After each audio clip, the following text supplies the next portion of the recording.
വളരെ വളരെ പ്രധാനപ്പെട്ട ഒരു കാര്യമാണ് ഇന്ന് ഞാൻ നിങ്ങളുമായിട്ട് ഷെയർ ചെയ്യുന്നത്. നമുക്ക് വാസ്തുവുമുണ്ട്, ഫംഗ്ഷനുമുണ്ട്. ഇതിൽ നമുക്ക് വാസ്തുവിൽ കോമൺ ആയിട്ടാണ് എല്ലാ കാര്യങ്ങളും പറയുന്നത്. ഇപ്പൊ കിഴക്ക് ദർശനമായ ഒരു വീടിനെ സംബന്ധിച്ച് വാസ്തുവിൽ പറയുകയാണെങ്കിൽ അതിൽ അഗ്നികോണിൽ നിങ്ങൾക്ക് കിച്ചൺ ചെയ്യാം. സൗത്ത് വെസ്റ്റ് എന്ന് പറയുന്ന കന്നിമൂല ഭാഗത്ത് നിങ്ങൾക്ക് ബെഡ്റൂം ചെയ്യാം. നോർത്ത് വെസ്റ്റിൽ ഒരു ബെഡ്റൂം ചെയ്യാം. അത് കഴിഞ്ഞിട്ട് ഈശാന കോണിൽ നിങ്ങൾക്ക് പ്രധാന സിറ്റ് ഔട്ട്, ഹാള് എന്നിവ ചെയ്യാം. വീട് സ്ക്വയറോ റെക്ടാങ്കിൾ ഷേപ്പിലോ വരും. ഇത് ഒരു അത്യാവശ്യം ഭേദപ്പെട്ട ഒരു വാസ്തു നിയമമാണ്. അതേസമയം ഫെങ്ഷുയിൽ ഇതിൽ ഒരുപാട് മാറ്റങ്ങളുണ്ട്.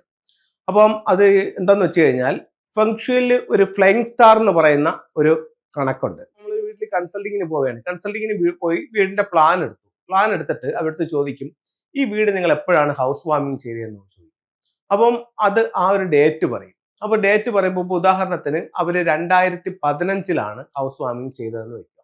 അങ്ങനെയാണെങ്കിൽ 2004 മുതൽ 2024 വരെയുള്ള ആ ഒരു 20 കൊല്ലത്തിനകത്താണ് ഇവർ ഈ വീട് വെച്ചത്.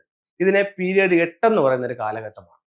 ഇവർ 1990 വീട് വെച്ചതെന്ന് കരുതുക. അങ്ങനെയാണെന്നുണ്ടെങ്കിൽ 1984 മുതൽ 2004 വരെയുള്ള ഒരു 20 കൊല്ലത്തിനകത്താണ് ആ വീട് വെച്ചിരിക്കുന്നത്. അതിനെ പീരിയഡ് 7 എന്ന് പറയും. അപ്പോൾ ഫുങ്ഷുവിൽ പറയുന്നു ഓരോ 20 വർഷങ്ങൾ കഴിയുമ്പോഴും പ്രകൃതിക്കൊരു മാറ്റമുണ്ടെന്ന് പറയുന്നുണ്ട്. അപ്പൊ അതിന്റെ കാലഘട്ടങ്ങളാണ് ഞാൻ പറഞ്ഞ ഈ 84 2004 കാലഘട്ടം, 2004 2024 കാലഘട്ടം. അത് 7ഉം 8ഉമായി മാറിയെങ്കിൽ ഇപ്പോഴത്തെ കാലഘട്ടം, അതായത് 2024 ശേഷം 2044 വരെയുള്ള 20 കൊല്ലം പീരീഡ് 9 എന്ന് പറയുന്ന കാലഘട്ടമാണ്. ഇപ്പൊ ഏറ്റവും പ്രോസ്പെരിറ്റി ആയിട്ടുള്ള നമ്പർ എന്ന് ഫെങ്ഷുവിൽ ഏത് നമ്പറാണെന്ന് ചോദിച്ചു കഴിഞ്ഞാൽ 9 ആണ്, 9 ആണ്. അപ്പൊ 9 വളരെയധികം പ്രോസ്പെരിറ്റി ആയിട്ടുള്ള ഒരു കാലഘട്ടത്തിലാണ് നമ്മളിപ്പോൾ കഴിയുന്നത്. അപ്പൊ 9 എന്ന് പറയുന്ന ആ ഒരു പീരീഡിലാണ് നമ്മളുള്ളത്. ഇപ്പം ഒരു ദിക്കെന്ന് പറയുന്നത് മൊത്തത്തിൽ കോമ്പസ് എന്ന് പറയുന്നത് 360 ഡിഗ്രിയാണ്. എത്ര ദിക്കുകളുണ്ട്? 8 ദിക്കുണ്ട്. അപ്പൊ അങ്ങനെയാണെങ്കിൽ ഒരു ദിക്ക് എത്ര ഡിഗ്രി ഉണ്ട്? 45 ഡിഗ്രി ഉണ്ട്. അപ്പൊ 45 ഡിഗ്രിയാണ് ഒരു ദിക്ക്. അപ്പൊ അങ്ങനെയാണെങ്കിൽ കിഴക്കിൽ എത്ര ഡിഗ്രി ഉണ്ട്? 45. സൗത്ത് ഈസ്റ്റിനോ? 45. എല്ലാ ദിക്കിനും 45 ഡിഗ്രി വീതമുണ്ട്. അപ്പൊ നമുക്ക് ഈ കിഴക്കിനെ ഫെങ്ഷുയിൽ 3 തിരിക്കുന്നുണ്ട്. East 1, east 2, east 3. അതായത് 45നെ 3 ഡിവൈഡ് ചെയ്യുമ്പോൾ 15, 15, 15 അങ്ങനെ 3 15കൾ കിട്ടും. അപ്പം ആദ്യത്തത് ഈസ്റ്റ് 1, രണ്ടാമത്തത് ഈസ്റ്റ് 2, മൂന്നാമത്തത് ഈസ്റ്റ് 3. അപ്പൊ ഓരോ 15 ഡിഗ്രിയിലും അതിന്റെ ഫ്ലൈങ് സ്റ്റാറിന്റെ കണക്കുകളും മെത്തേഡുകളും മാറും.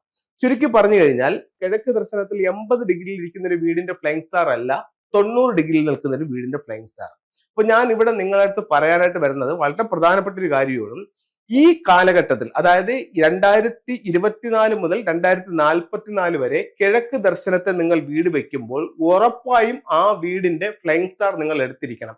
എന്തുകൊണ്ടെന്ന് ചോദിച്ചു കഴിഞ്ഞാൽ ബഹുഭൂരിപക്ഷം ആൾക്കാരും ഒരു വീട് വെക്കുമ്പോൾ, കിഴക്ക് ദർശനത്തിൽ ഒരു വീട് വെക്കുമ്പോൾ വീടിന്റെ കിഴക്ക് സെന്ററിലായിരിക്കും ആ പ്രധാന ഡോർ കൊടുക്കുന്നത്. അപ്പൊ നിങ്ങളുടെ ഫ്ലൈങ് സ്റ്റാർ പ്രകാരം ചില ഡിഗ്രികളിൽ ആ ഫ്ലൈങ് സ്റ്റാറിൽ വരുന്ന ഒരു ഫ്ലൈങ് സ്റ്റാർ നമ്പറാണ് ഞാൻ ഇവിടെ കാണിച്ചിരിക്കുന്നത്. ഉദാഹരണത്തിന് ഈ വീട് കിഴക്ക് ദർശനമായിട്ടുള്ള ഒരു വീടാണ്. ഇതിന്റെ ഡിഗ്രി എടുത്ത് ഇതിന്റെ ഫ്ലൈങ് സ്റ്റാർ കണക്കെടുത്തപ്പോൾ ഈ രീതിയിലാണ് ഇതിന്റെ കൃത്യമായിട്ടുള്ള ഫ്ലൈങ് സ്റ്റാർ നമ്പറുകൾ തന്നെ എഴുതിയേക്കുന്നത്. ഈ രീതിയിലാണ് ഫ്ലൈങ് സ്റ്റാർ നമ്പറുകൾ വന്നിരിക്കുന്നത്. അപ്പൊ അങ്ങനെയാണെന്നുണ്ടെങ്കിൽ നിങ്ങളുടെ വീട് കിഴക്ക് ദർശനമാണ് എന്ന് കരുതുക. കിഴക്ക് ദർശനത്തിൽ 2025 വെച്ച ഒരു വീടാണ് എന്ന് കരുതുക, അല്ലെങ്കിൽ 26 വെച്ച ഒരു വീടാണ് എന്ന് കരുതുക. ഇതിൽ കിഴക്ക് ദർശനത്തിൽ വീട് വെച്ചിട്ട് ഇതിന്റെ ഫ്ലൈങ് സ്റ്റാർ നമ്പർ എടുത്ത് ഡിഗ്രി ബേസ് ആയിട്ട് ഫ്ലൈങ് സ്റ്റാർ നമ്പർ എടുത്തപ്പോൾ ഈ രീതിയിലാണ് കിട്ടിയിരിക്കുന്നത്. നിങ്ങളുടെ പ്രധാന ഡോറ് ഇവിടെയാണ് നിങ്ങൾക്ക് ഇരിക്കുന്നെങ്കിൽ, ഇവിടെ എന്ന് പറഞ്ഞു കഴിഞ്ഞാൽ ഇതിന്റെ ഫ്രണ്ടിൽ 3 ദിക്കുകളുണ്ട്. 1 തെക്ക് കിഴക്ക് എന്ന് പറയുന്ന സൗത്ത് ഈസ്റ്റ്, 2 കിഴക്ക് എന്ന് പറയുന്ന ഈസ്റ്റ്, 3 വടക്ക് കിഴക്ക് എന്ന് പറയുന്ന നോർത്ത് ഈസ്റ്റ്.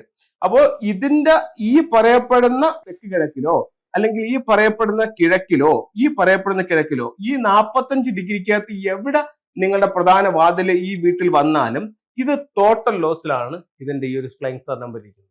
അപ്പൊ കിഴക്ക് ദർശനത്തിൽ വീടിന്റെ കിഴക്കൽ നിങ്ങൾ കൊണ്ടുവച്ചാൽ എല്ലാ ഡിഗ്രിക്കും ഇതാണെന്നല്ല ഞാൻ പറയുന്നത്. ചില ഡിഗ്രികളിൽ ഈ ഒരു ഫ്ലൈങ് സ്റ്റാർ വീട്ടിന്റെ എൻട്രൻസിൽ വരുന്നുണ്ട്. നമ്മുടെ വാസ്തുവിൽ ഈ ഒരു കണക്കില്ല.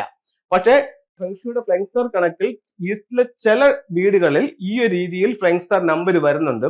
ഇവിടെ കൊണ്ടുപോയി നിങ്ങളുടെ വീടിന്റെ എൻട്രൻസ് വെച്ച് കഴിഞ്ഞാൽ ഇത് നിങ്ങൾക്ക് ടോട്ടൽ ലോസ് ആയിരിക്കും. അപ്പോൾ ഈ നിങ്ങൾ വീട് വെക്കുമ്പോൾ, കിഴക്ക് ദർശനത്തിൽ വീട് വെക്കുമ്പോൾ ഉറപ്പായിട്ടും ആ വീടിന്റെ ഫ്ലൈയിങ് സ്റ്റാർ നമ്പറും കൂടി എടുക്കേണ്ടത് വളരെ വളരെ വളരെ അത്യാവശ്യമാണ്. അതേസമയം ഈ വീട് ഇപ്പൊ നിങ്ങൾക്ക് ഈ കിഴക്ക് ദർശനത്തിൽ ഈ ഡിഗ്രിക്ക് വീട് കിട്ടിയേ ഉള്ളൂ, അല്ലെങ്കിൽ ഈ ഡിഗ്രിയിൽ ആ വസ്തുവിൽ വീട് വെക്കാൻ പറ്റുന്നുള്ളൂ.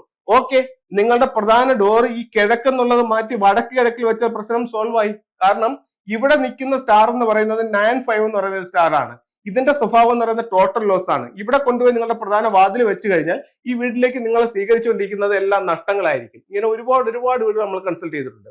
അതേസമയം ഈ വീടിന്റെ ആ 45 ഡിഗ്രി മാറി വടക്ക് കിഴക്കെന്ന് പറയുന്ന 45 ഡിഗ്രിക്ക് അകത്താണ് ഈ പ്രധാന ഡോർ വെച്ചെങ്കിലോ ഇവിടെ നിൽക്കുന്ന സ്റ്റാർ 1 ആണ്. ഇത് ഒരുപാട് സൗഭാഗ്യങ്ങൾ നമ്മുടെ ജീവിതത്തിലേക്ക് കൊണ്ടുവരാനും ഈ നമ്പർ നമ്മളെ സഹായിക്കും. ഇത് കിഴക്ക് ദർശനത്തിന്റെ മാത്രം കാര്യമല്ല, എല്ലാ ദിക്കുകളിലും ഇത്തരത്തിലുള്ള ഫ്ലൈയിങ് സ്റ്റാർ നമ്പറുകളുണ്ട്. അപ്പൊ നമ്മൾ വീടിന്റെ വാസ്തു നോക്കുന്നതിനോടൊപ്പം തന്നെ ആ ഫ്ലൈയിങ് സ്റ്റാർ നമ്പറിനെയും കൂടെ പരിഗണിച്ച് ആ സ്ഥലത്ത് നിങ്ങൾ എൻട്രൻസ് വെക്കുന്നത് എപ്പോഴും നല്ലതായിരിക്കും. അതേസമയം നിങ്ങളിപ്പോൾ ഇതിനകം വീട് വെച്ച് കഴിഞ്ഞു, നിങ്ങളുടെ ജീവിതത്തിൽ എല്ലാ നഷ്ടങ്ങളാണ് സംഭവിച്ചുകൊണ്ടിരിക്കുന്നതെങ്കിൽ പോലും നിങ്ങളുടെ വീടിന്റെ ഫ്ലൈയിങ് സ്റ്റാർ എടുത്ത് അത് നോക്കേണ്ടത് ഏറ്റവും അത്യാവശ്യമാണ്. ഇനി ഫംഗ്ഷയുടെ ചില ടൂളുകളിലേക്ക് നമുക്ക് പോകാം. സാമ്പത്തികമായിട്ടുള്ള അഭിവൃദ്ധിക്ക് വേണ്ടി നമുക്ക് ഇത്തരത്തിലുള്ള ഒരു 3 ലെഗ്ഡ് ഫ്രോഗ് പ്രധാന ഡോറിൽ നിന്നും വീടിന്റെ ഉള്ളിലേക്കോ, അല്ലെങ്കിൽ പ്രധാന ഡോറിൽ നിന്നും സ്ഥാപനത്തിനുള്ളിലേക്കോ ഓഫീസിനുള്ളിലേക്കോ നോക്കി വെക്കാം. അതിന്റെ ചുണ്ടിൽ ഇത്തരത്തിലുള്ള ഒരു ചൈനീസ് കോയിനും കൂടെ വെക്കാവുന്നതാണ്. എല്ലാ സൗഭാഗ്യങ്ങളുമായിട്ട് 3 കാലുള്ള ഒരു തവള നമ്മുടെ വീടിനുള്ളിലേക്ക് കടന്നു വരുന്ന രീതിയിലാണ് ഇത്തരത്തിലുള്ള ഒരു ഫ്രോഗിനെ വെക്കുന്നത്. ഇത് ഒരു അരോന മത്സ്യത്തിന്റെ സ്റ്റാച്ചു ആണ്. ഇത് നിങ്ങളുടെ വീടിന്റെ സ്വീകരണങ്ങളുടെ നോർത്തിലാണ് നിങ്ങൾക്ക് വെക്കുന്നതെന്നുണ്ടെങ്കിൽ തൊഴിൽപരമായിട്ട് അഭിവൃദ്ധി ഉണ്ടാവും. സൗത്ത് ഈസ്റ്റിലാണെങ്കിൽ സാമ്പത്തികമായിട്ട് അഭിവൃദ്ധി ഉണ്ടാവും. ഇതിന്റെ ലൈവിനെ നിങ്ങളുടെ വീടിന്റെ നോർത്തിൽ വളർത്തുന്നത് ഒരുപാട് തൊഴിൽപരമായിട്ടുള്ള അഭിവൃദ്ധി നിങ്ങൾക്ക് നേടിത്തരാനായിട്ട് വളരെ നല്ല ഒരു റെമഡിയാണത്. എല്ലാവർക്കും ഒന്ന് ചെയ്ത് നോക്കാവുന്നതാണ്. എല്ലാവർക്കും എല്ലാ ഐശ്വര്യങ്ങളും ഉണ്ടാവട്ടെ എന്ന് പ്രാർത്ഥിച്ചുകൊണ്ട് നിർത്തുന്നു. നന്ദി, നമസ്തേ.